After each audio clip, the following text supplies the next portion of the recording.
Onyeka Nwelue is a 30-year-old cultural entrepreneur and lecturer, as well as a noted novelist, poet and filmmaker, with 6 books and 2 films to his credit. His globally acclaimed first novel, The Abyssinian Boy, is set in India, a country with which he has long-standing personal and professional ties.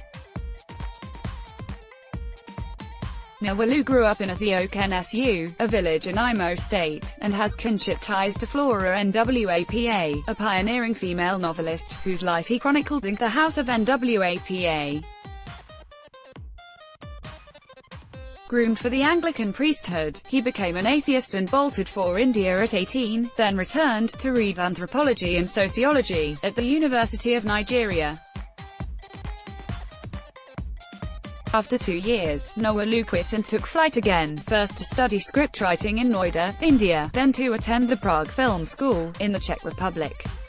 The House of Nwapa, his maiden voyage into cinematography, was runner-up for Best Documentary during the 2017 African Movie Academy Awards (AMAA). Nwelue's second film, Agwarati Tiobia 2, was released after this vibrant interface with J.K. Obatala, in the third Vanguard interview, prefacing AMAA 2018. According to some reports, he also suffered serious injuries in a road accident subsequent to this discussion. I know, from our preliminary exchanges, that you have a very interesting background. Yes, I grew up in Aziokenesu, and started speaking English at 12. That is when I wrote my first short story, The Talkative Monkey and the Rabbit. My family sent me to an Anglican seminary, in Imo State, for 6 years. They had wanted me to pursue further studies, at Trinity College, Umuahia, so I could become an Anglican priest. But instead, I went to India, after renouncing my faith in Christianity and becoming an atheist. I later retreated from atheism, into traditional Igbo religion.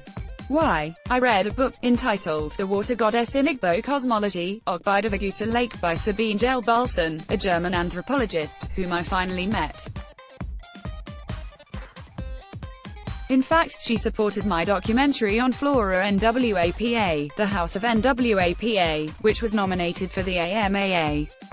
Sabina had known Chinua Achebe and Flora for many years. You are a relation of Flora Nwapa? Yes. My mother lived with her. My film opens with my mother narrating what she knows about Nwapa. She's from Aguta, and my father is from Ahime and Bano. Tell me about your documentary. The House of Nwapa came to me when I was 12, when I started speaking English. I read almost all Flora's books. Then, I went to her younger brother, Christopher Nwapa, and told him I was interested in creating something to immortalize Flora. Nobody took me seriously, because I was 12, so, when I grew up, I returned to my vision, which I'd earlier discussed with Christopher Nwapa. The documentary is a collection of interviews with some of the people who knew Flora, including Wole Soyinka and Sabine Gel-Balson. So, it's just a rambling of thoughts. What is your reaction to the way things went at AMAA 2017? Well, I don't want to sound immodest, but I thought I would win. Because my film got very positive reviews, and it had been screened in many places. It opened the Zimbabwe International Film Festival, for example, and premiered at Harvard. It was screened at many other universities in America. So, I thought, well, okay, maybe I have a chance. With that optimism, my gang and I gathered in the hall that night, hoping that I would run to the stage and shout bravo. But we were all disappointed. Is that going to affect your attitude towards AMA? No. It shows that AMAA is extremely credible.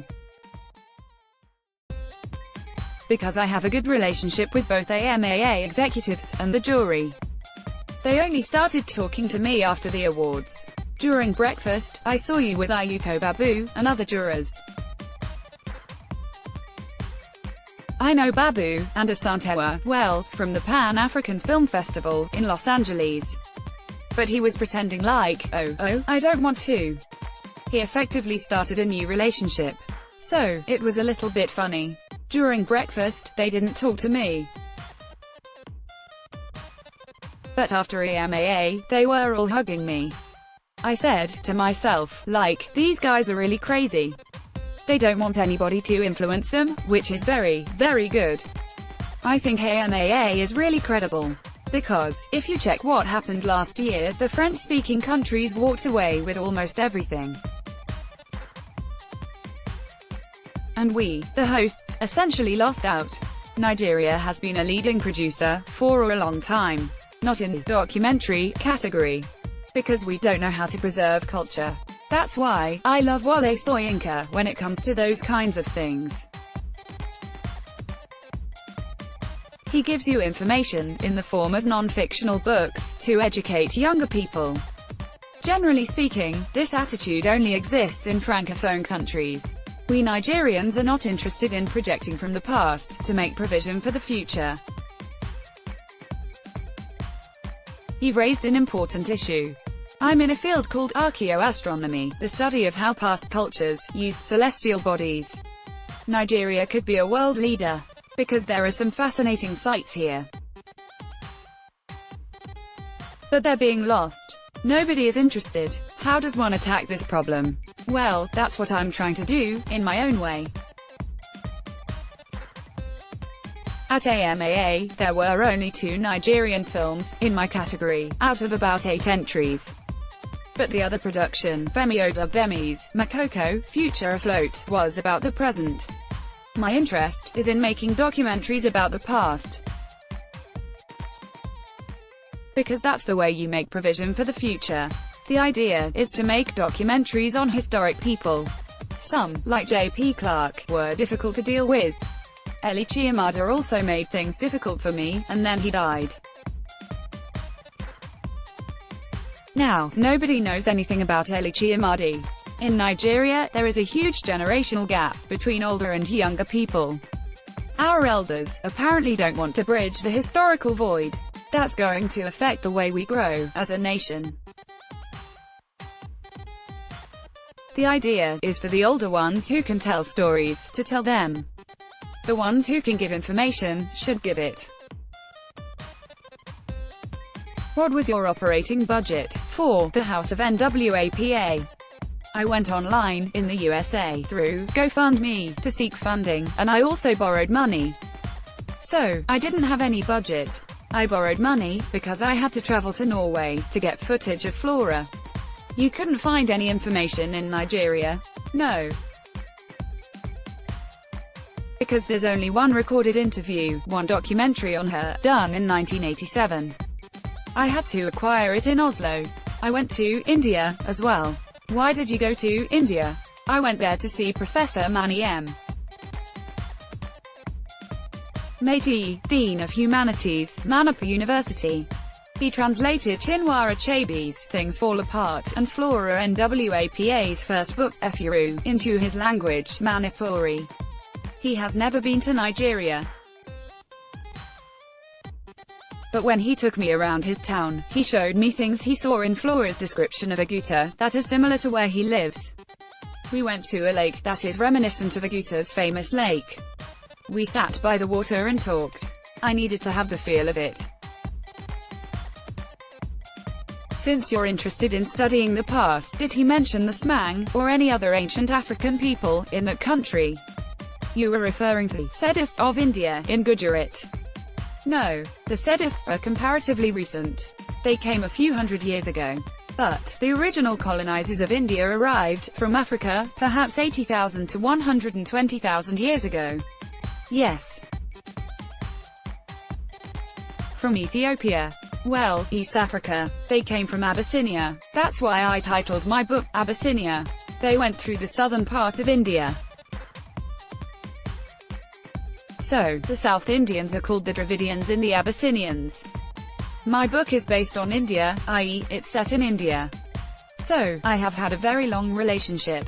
I first went to India when I was 18. The people I'm talking about, though, are different from the ones you're referring to. The Indian government has the Smang, and other ancient African peoples, cordoned off. You cannot enter that area. They are called the Sedis in Hindi. No. These people are known as Smang. I think there are other groups as well. They're dark. Yes, that's what I'm telling you. They're called the Siddhis in Hindi. I speak Hindi. Called Siddhis, Siddhis. No. I know about the Siddhis. In Gujarat. No. The Aboriginal Africans are in the Bay of Bengal. Gujarat is in northern India, and the Bay of Bengal is in the south. Yes, the Indian government has the Smang, and other black Aborigines, enclosed on a reservation. I know, they're cut off. The government doesn't think they're human. I know about it. Still on the past, there is a site in Nsukka local government area, Enugu state, called Otoboagwu. It's an ancient astronomical observatory, that is associated with a religious shrine and an iron smelting industry. It was built with blocks of iron slag and is shaped like a crescent moon. Otoboagwu was erected centuries before the Europeans arrived. Yet, virtually no one is interested in it. I was a student at the University of Nigeria, in Nsukka, for 2 years, but I'm not aware of the site. Well, the fact that you were at Nsukka, and don't know about Otoboagwu, which almost adjoins the campus, shows the predicament we're in. That's exactly what I'm saying, about the need to study the past. Because I didn't have any idea of preserving culture when I was in school. Nobody tried to force us. So, the idea now is to force Nigerians to talk and learn about their history and culture.